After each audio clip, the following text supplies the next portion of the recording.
Good evening friends. आज की इस वीडियो में इंग्लिश 101 का लेक्चर 4 से हम स्टार्ट करेंगे। Paragraph 1। A computer is a machine with an intricate network of electronic circuits that operate switches or magnetize tiny metal cores. The switches, like the cores, are capable of being in one of two possible states, that is, on or off, magnetize or demagnetize.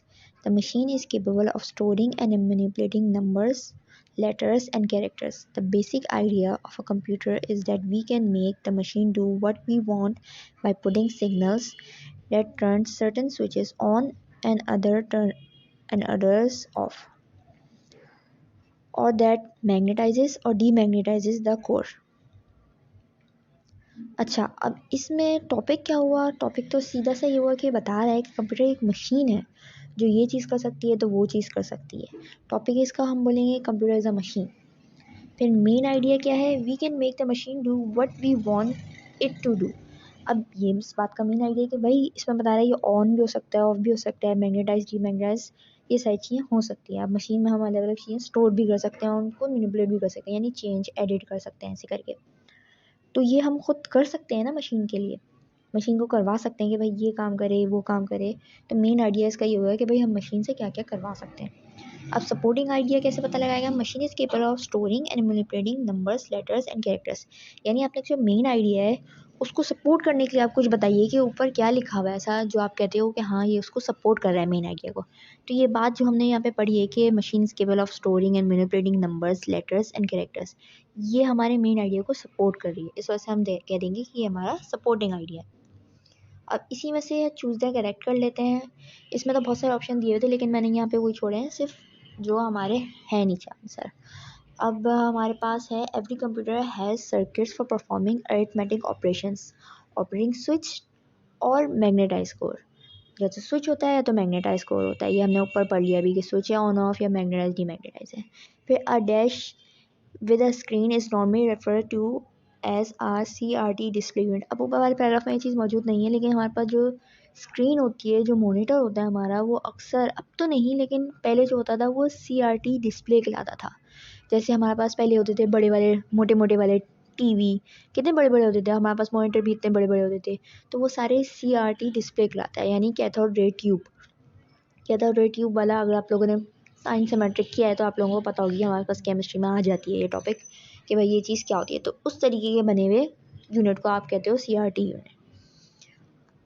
अब computer is a device that processes information in the form of program and data. Data और program की सूरत में जो computer है वो process करता है इन्फॉर्मेशन, यानी हम उनको किसी चीज़ का डेटा देते हैं, नंबर देते हैं, अल्फ़ाबेट्स देते हैं, कुछ भी देते हैं, या कोई प्रोग्राम रन करते हैं कि भाई 2+2 क्या होता है, कैलकुलेटर ऐसे प्रोग्राम है, या कोई हम सॉफ्टवेयर रन कर रहे हो, तो उस तरीके से वो इन्फॉर्मेशन प्रोसेस करता है।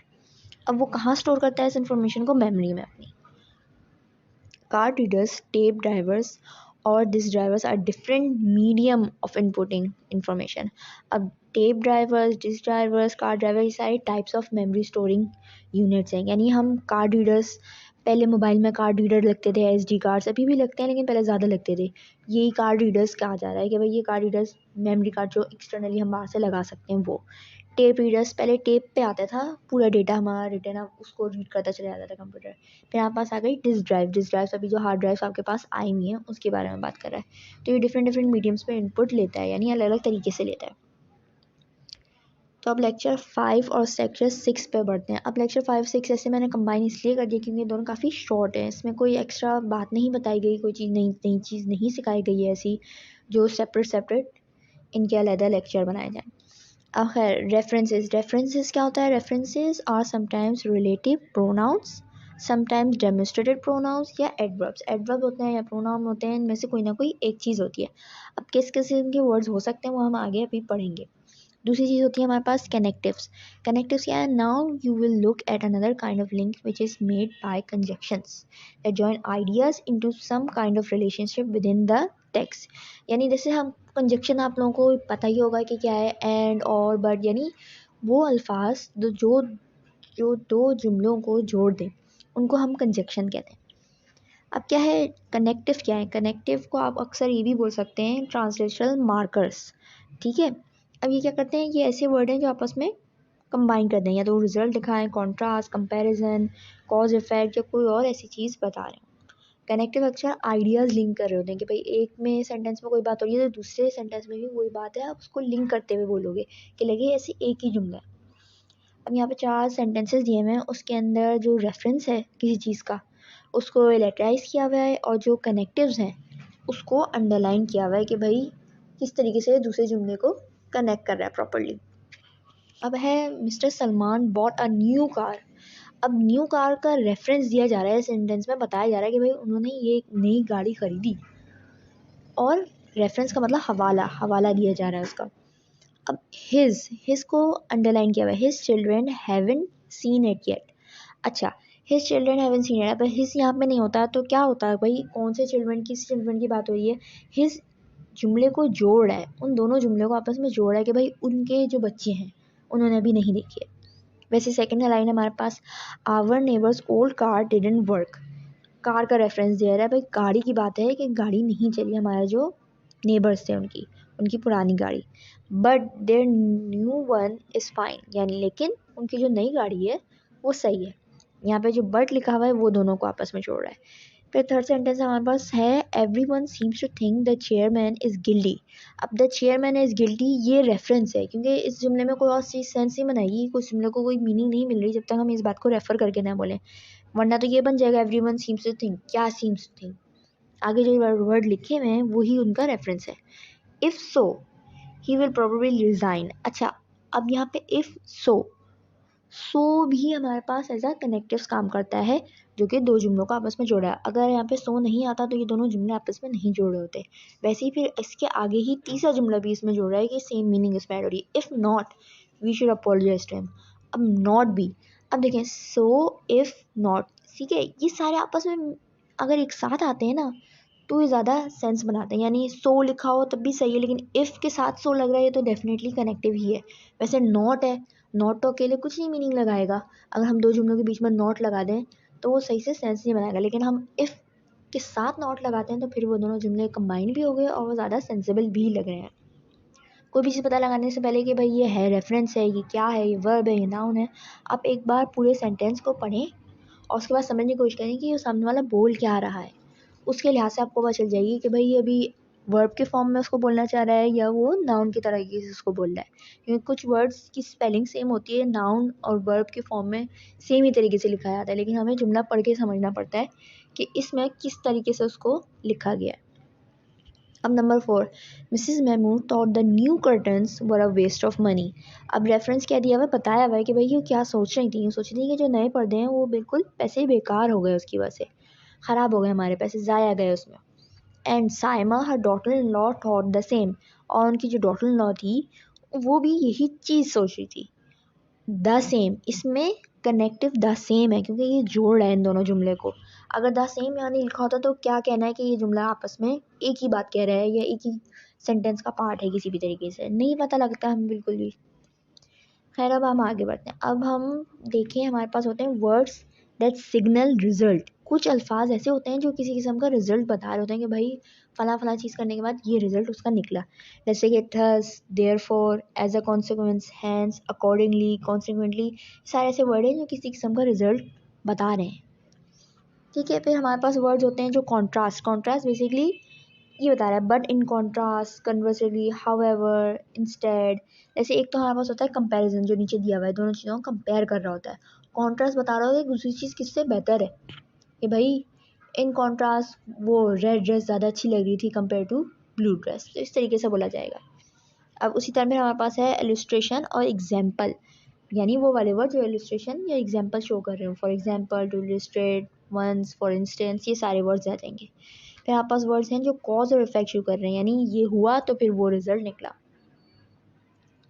थस इसमें भी है, बिकॉज इसमें भी है, बिकॉज ऑफ है, कॉन्सिक्वेंटली है, since, result, therefore, accordingly, as a result of, so, if, then. If कोई चीज़ हुई देन उसका ये रिजल्ट निकला तो वो कॉज और इफेक्ट में आ जाएगा। फिर words that show a series, time. Time या फिर सीरीज किसी तरीके से दिखा रहे हैं, यानी one, first, next, as, two, ये सारे किसी किस्म का टाइम डिपेंडेंट चीज़ बता रहे हैं, ये किसी सीरीज़ में बता रहे हैं, जैसे कोई लिस्ट स्टार्ट हो जाए 1 2 3 4 करते हुए। फिर हमारे पास है लास्ट है हमारे पास कि एडिशन शो करना है। एडिशन के लिए हमारे पास क्या क्या होता है, and, also, and, too, beside, ऐसे सारे वर्ड्स आ जाएंगे हमारे पास जो हम कह रहे हैं कि एडिशन शो कर रहे हैं किसी तरीके से। अब ठीक है, यहाँ पे मैंने एक और पैराग्राफ लिया है सैम्पल के तौर पे। अब है हमारे पास some people of course still believe that Shakespeare could not have written the plays attributed to him, but अब इसके अंदर सारे मैंने बताए हुए हैं कि भाई यहाँ पे जो लैटरलाइज हुए हुए हैं वो रेफरेंस दिया हुआ है और जो अंडरलाइन है वो कनेक्टिव्स दिया हुआ है। अब आप ये रीड करके अच्छी तरह और भी समझ सकते हैं कि भाई यहाँ पे कनेक्टिव के तौर पे इस्तेमाल हो रहा है या किसके तौर पे इस्तेमाल हो रहा है। अब कहाँ गया हमारे पास, अब हमारे पास है कि fill in the gaps by using the correct connectives from the word bank, but however, because, so for, this reason, therefore, ये सारे वर्ड जो लिए हुए हैं ये कनेक्टिव्स हैं। यहाँ पे वर्ड दिए हुए हैं और नीचे ब्लैंक था जिसको हमें फिल करना था। यहाँ पे मैंने आपको ऑलरेडी ब्लैंक फिल करके दे दिया है। ठीक है, इससे मैं आगे बढ़ रही हूँ क्योंकि ये तो नोट्स में वहाँ पे मौजूद है जो आप डाउनलोड करके खुद ही देख सकते हैं। मैं कमेंट्स में भी छोड़ दूँगी इसकी लिंक। ठीक है, अब यहाँ पे मैंने सिनोनिम्स दिए हुए हैं, सिनोनिम्स की मैंने पूरी लिस्ट बनाई हुई है। अब हमारे पास MCQs में लाजमी आएंगे ही कि भाई फलां वर्ड का सिनोनिम बताओ। हो सकता है यहाँ पर जो 3 मार्क्स या 5 मार्क्स के क्वेश्चन हैं उनमें भी ये आ सकता है सिनोनिम्स और एंटोनिम्स। ये हमारे पास आते हैं, हमारे पास ये क्विज़ में भी आ जाते हैं। जैसे मशीन है, उसका डिवाइस है, डिज़ाइन है, डिवाइस है। अब इन सब के तो मैंने दे दिए हैं आपको सिनोनिम्स, लेकिन अगर आप चाहें तो आप सिंपल एक गूगल सर्च भी कर सकते हैं इन वर्ड्स का और अलग अलग से सिनोनिम्स कौन कौन से हैं। आपको अगर ये वर्ड्स मुश्किल लगते हैं तो आप थोड़ा और इजी वाले इसके ढूंढ सकते हो। ठीक है, फिर हमारे पास एटोनम्स है। एटोनम्स में यानी word opposite, old, new, a few, several, ये सारे हमारे पास चलते जाएंगे। अब देखिए मैचिंग है ना, मैचिंग ये भी हमारे पास आती है। हमारे एग्जाम्स में भी ऐसी मैचिंग आ जाती है। एक तरफ के वर्ड लिखे होंगे तो दूसरी तरफ उनकी मीनिंग होगी, या एक तरफ वर्ड होंगे तो दूसरी तरफ उनके अपोजिट होंगे। कुछ भी हो सकता है, किसी भी सूरत में मैचिंग आ सकती है, लेकिन बताया हुआ होगा कि किस किस्म की ये मैचिंग है। अब खैर यहाँ पे तो हमारे पास हैंडआउट्स में जो दिया है मैंने उसी का आंसर यहाँ पे फिक्स करके आपको लिख दिया है। भाई एबेकस क्या है, एबेकस एक इंस्ट्रूमेंट था जो काउंटिंग के लिए इस्तेमाल हुआ है। अब आप सब लोग ये सोचेंगे इतना इतनी सारा कंप्यूटर के बारे में क्यों पढ़ाया गया है। अब हमारे जो हैंडआउट्स हैं उसमें इन्होंने रेफरेंस बुक जो इस्तेमाल की है वो ज़्यादातर उन स्टूडेंट्स की है जो कंप्यूटर साइंस के स्टूडेंट्स हैं। अब उन्होंने पैराग्राफ भी उसी में से लिए हैं, डेफिनेशंस भी उसी में से लिए हैं, तो बहुत सारी चीज़ें ऐसी हैं जो बिल्कुल कंप्यूटर रिलेटेड बातें हैं और हमारे एग्जाम में ऐसे भी हमसे डायरेक्ट पूछा जा सकता है। फलां कोई डेफिनेशन पूछ ली, ब्लैंक की सूरत में पूछ ली, तो ये पढ़ना हमारे लिए ज़रूरी है। जो कंप्यूटर साइंस के स्टूडेंट हैं उनके लिए तो वैसे ही काफ़ी ईजी होना चाहिए कि अपने कंप्यूटर साइंस की डिग्री के लिए भी वो ऑलरेडी ये पढ़ रहे हैं। ठीक है, जैसे कि हमारे पास है कैलकुलस। कैलकुलस क्या होती है, एक ब्रांच होती है मैथमेटिक्स की। Analogue computer use to help aim guns, जो बड़ी बड़ी सी एम करने वाली गन्स होती हैं, मशीन गन्स होती हैं, उनको इस्तेमाल करने के लिए एनालॉग कंप्यूटर इस्तेमाल होते हैं। अब डिजिटल कंप्यूटर क्या होता है, डिजिटल कंप्यूटर इन्वेंट हुए थे, अमेरिकन ने इन्वेंट किए थे 1944 में। वैक्यूम ट्यूब्स कब यूज़ हुई थी, vacuum tube use in first digital computer, पहले डिजिटल कंप्यूटर में यूज़ की गई थी। Transistors made computer smaller and faster. Chip secretary of fourth generation computers.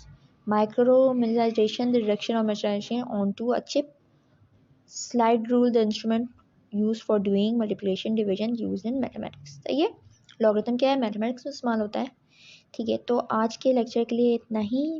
अगले लेक्चर के लिए आपको नेक्स्ट वीडियो देखनी होगी।